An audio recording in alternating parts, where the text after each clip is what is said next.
Woodger. Good morning. Well, I had to break up the conversation. We'll go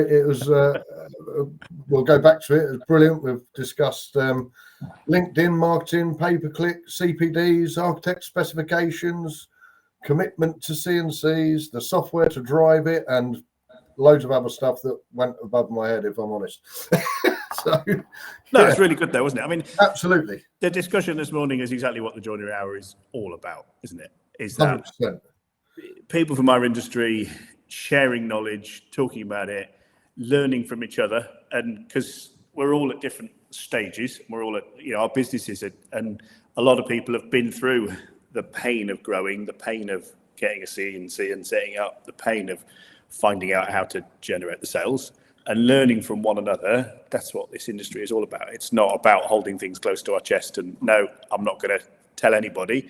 The market's huge, and it's brilliant to hear people just really sharing us to that journey together. Yeah, and what I love is the fact that it's not, with all due respect to the sales reps for machine companies or tooling companies, sorry, but this is people not selling a product. This is people just sharing knowledge that, sharing the mistakes, sharing the wins. It's what it's all about. But just a news bulletin really on what we've been up to, Erin. So to let everyone know, first of all, we are, as a Joinery Network, at Materials and Finishes Show. Looking forward to it. Absolutely. 19th of May to the 22nd of May, stand C71. So we'll be showing the Lignum product range, including the Lignum entrance doors, obviously.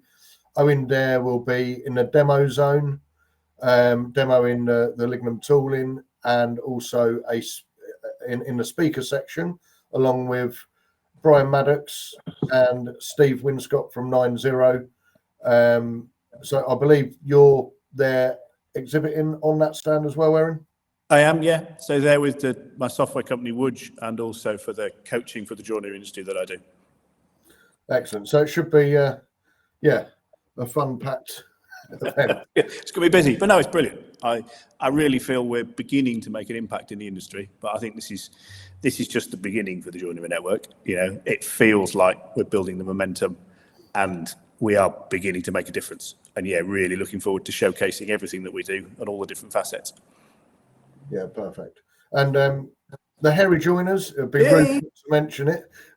So we've done our first podcast with lots of guests on there. It was really, really good fun to make. And I think from the feedback we've had, I'm surprised actually how many people have actually watched it. Everywhere I go, I'm pointed at saying, here he is, Hairy Joiner. You've become a celebrity. I know. I think we could almost be the new Ant and Dec. Well, I don't know about that. I don't know who's. Anyway, we won't go there. But the first episode has 4 parts, 4 45-minute parts, so 3 hours worth of, I think, really, really good content. And the feedback is it is good content. You can obviously go onto the YouTube channel to watch that. There's lots of shorts everywhere, Facebook, Twitter, on LinkedIn, etc. But the YouTube channel is where it's at. We are in the process of organising the next one, which should be interesting to say the least. It'll be good, isn't it? Yeah. So we've already hooked John Cole from SBD, who was, I think, our first guest speaker on the Joinery Hour. Yeah. And we are hunting down some head honchos of LABC and private building control companies. We'll obviously be talking about various industry topics, but the biggie that I get hammered on everywhere I go will be the policing of Part Q, and the lack of policing of Part Q. We really want to push that, don't we, with them? Massively. So prod the bear. Yeah. Chuck a few hand grenades in and see what happens. So I'm looking forward to that. So we'll probably be, by the time we get it organised, be recording that in June, and I would say releasing it first week July is probably the target. No, it's good. And I think we've touched on the Joinery Hour, Erin, but just elaborate on what it brings and what it has brought so far to the industry.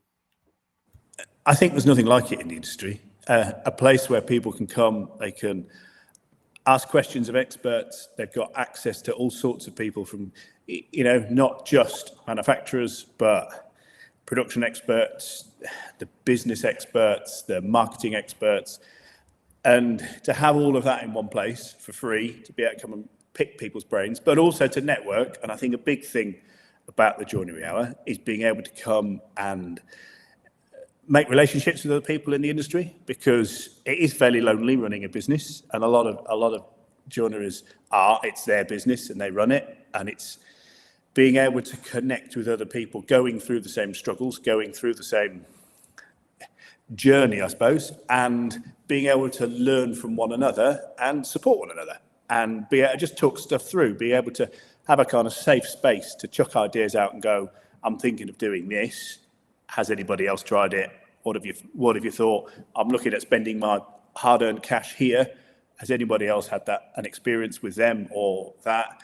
What are the pitfalls? Can I learn from all your mistakes and therefore hopefully make a few less? So yeah, it really is just, I suppose, putting the network back in the Joinery network and turning it into a real network where we support one another. And the Joinery network ourselves are really looking to push the products we do, to push to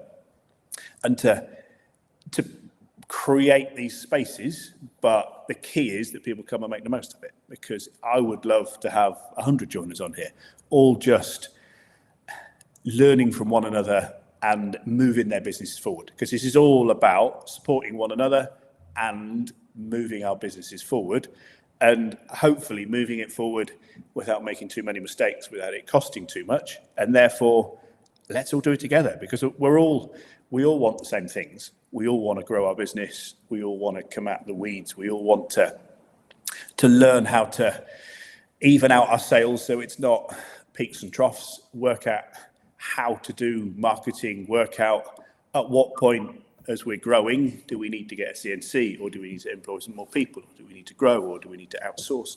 There's a million and one ways to go from a guy in a workshop making some joinery to a fairly large business turning over 2, 3, 4, 5 million pounds, and all that entails.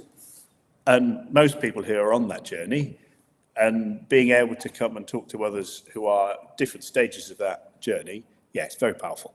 Yeah, I mean, look, even I hope they won't want me mentioning their names, but John Grant from GK Joinery and James Patchett from Patchett Joinery. Patchett Joinery is a bigger company. James has had that journey. He's further advanced in that journey, if you want to put it like that. And John's picking his brains. I'm sure, it's not hold the secrets close to your chest. I'm sure if they exchange numbers, James will happily talk to John about it, invite him to his factory, and that's what it's really all about. It's not about the best kept secrets and keep them to yourself. Share that knowledge, help the industry grow. There's enough out there for everybody. I think it's really exciting. So, group coaching, Erin. We started this. I don't know 4 months ago, maybe now. A bit less, probably, yeah. So we're still early doors, but so far it's been really, really good. Really, knowledge sharing for all. But just give everyone a bit of an update on how that's going and what you've seen on that short journey so far, the improvements.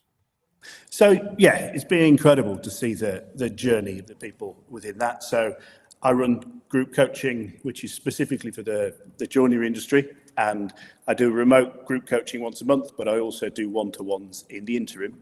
And essentially, it's taking you and your business from where you are, helping you stabilize your business, helping you come out of the weeds of your business, helping you train up management and people below you to be able to run your workshop, to be able to go out and do your surveys, to do your quoting, to do your pricing, and joining every little bit of your business up so that you've got a marketing system that you know what it costs, you're tracking the numbers. And that's a massive thing.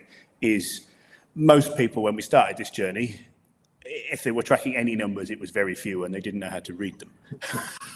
And it's been a journey for people to actually be diligent enough to be tracking those numbers and even finding out where to get those numbers from. So, for instance, tracking number of inquiries that are coming in, But then not only that, but tracking, well, of those inquiries, how many of those are actually for products I want to sell? And what's the percentage of that? And then of that, how many of those are turning into sales? And therefore, I'm spending this on my marketing, what's that delivering? So it might be delivering lots of inquiries, but it might be for lots of one-off windows, specials, stuff that you don't want to be doing, or stuff that you used to do. You might used to do staircases and kitchens and furniture, but actually you want to specialize in windows and doors. Therefore, you need to make sure that the marketing in your spend is bringing in the inquiries that are going to give you that work that makes the money. And it's piecing all these different bits of your business together and being able to then measure it to go, okay, this is where we are at the moment, good, bad, and the ugly. This is where we want to be. We want to be turning over 2 million quid. We want to do 20% net profit, which I think is very doable within this industry. And you want to be not in the mechanics and the process of the business, because whilst you are, you're never going to grow. And whilst you are, your business is just going to be held back and you're going to work all hours and you're not going to make the money. And actually changing people's mindset, and that's been a huge thing, changing their mindset on how they see their business and also how they see themselves and where they see them fit, and being able to trust. That has been a massive thing. Being able to let go, because often these businesses, they've grown a bit, the wheels have started to fall off, it's felt out of control, they've employed a few people and it hasn't really worked, and they've shrunk back down again. And it's learning how to trust, but do it in a really managed way. And because until they can trust, they're never going to be able to hand over. Until they can hand over, they're never going to be free. And therefore, they're always going to work silly hours. They're never really going to make any money because they're not going to have the headspace to be on top of the numbers, to be developing relationships, to be growing the business and working on the business. And yeah, within the last few months, it's been incredible to see that mindset change. And so there's one business in the group coaching, there's two guys, and one of them was like, yeah, the other one, you'll never change him. He will never let go. I don't care what you say, what you do. It's just we've tried it, and he will never let go. He just wants to control everything. And I went down the other week, and he was just like, "What have you done to him? He's just completely different. He gets it. He looks at things completely differently, and he's actually handing things over, not just in theory or in word, but actually handing processes over and actually looking for things to delegate, and he's just coming alive in this process. And for me, that's incredible to be able to deliver that impact and to be able to make that difference to a joiner is, it's the best job ever for me. Yeah. So loving it, absolutely. So if you want to get in touch, if you want to come on that journey as well, then just send me a message, get in touch, and join that journey. Yeah, I think it was very apparent on even within the first hour, I think, of the very first one, that everybody on there realised, oh yeah, it's me. I'm the bottleneck of the business, and the mindset started to change immediately. Yeah. And it wasn't the fact that you were trying to hypnotise them to tell them that they're the bottleneck. They all just went, yeah, it's me, definitely me. Yeah, and we moved on very quickly from there. It was really, really good, really good. But it's a lot of people know that actually doing something about it is the hardest bit. And having somebody, and I remember it's classic as mentoring essentially, because you can go on all the courses you want, you can read all the books and the podcasts, and you know what you have to do, and you know you are the bottleneck. But actually having somebody holding you accountable and pushing you and taking you on that journey is what makes the difference between talking about it for another 3 years and actually doing it. And that's the difference, isn't it? We've all talked about it. We all look back in 3 years later and go, shit, what happened? It just never got round to it. Yeah. A mentor by your side who's been there and done it, pushing you along that journey, makes all the difference. Yeah, 100%. So on a parting shot, before we go back to the floor and continue our in-depth conversation, Erin's golden nugget of the day. Give it to me. Of the week. So we've all got things on our to-do lists, and we know we need to do them, and we've been putting them off. And often it's because we've not quite perfected that plan. We've not quite sorted out in our head. We've not worked out and feel comfortable with what we're trying to do or see the importance of it. and therefore we just don't do it, and it never happens. So forget trying to be perfect, forget trying to know everything and see the whole plan. Just break that down into a little slice and go, right, what can I do today that's going to push that thing forward? Even though I don't know what the 10th step's going to be, I can see the first step or maybe the third step. Decide what that is and just do it. Just do it straight away, whether it's picking up the phone, whether it's sending an email, whether it's whatever it is that you need to do that. And then you'll find the next day, the next step is really obvious. And the next day, the next step is really obvious. And actually, they feel far less threatening. And also, do it in a way that you feel comfortable. If you're a person that loves to scribble and handwrite stuff, then do it. Don't try and force yourself to use an app on a phone. If you're technology-based and you love everything on a computer, then do it like that. Don't try and force yourself to do something that's not natural. Split it down into a really little bite-sized chunk and just do it and stop waiting for perfection, because it will never happen. I can vouch for that. Thank you very much. We'll go back to the floor and yes, continue our conversation. Cheers. Fantastic.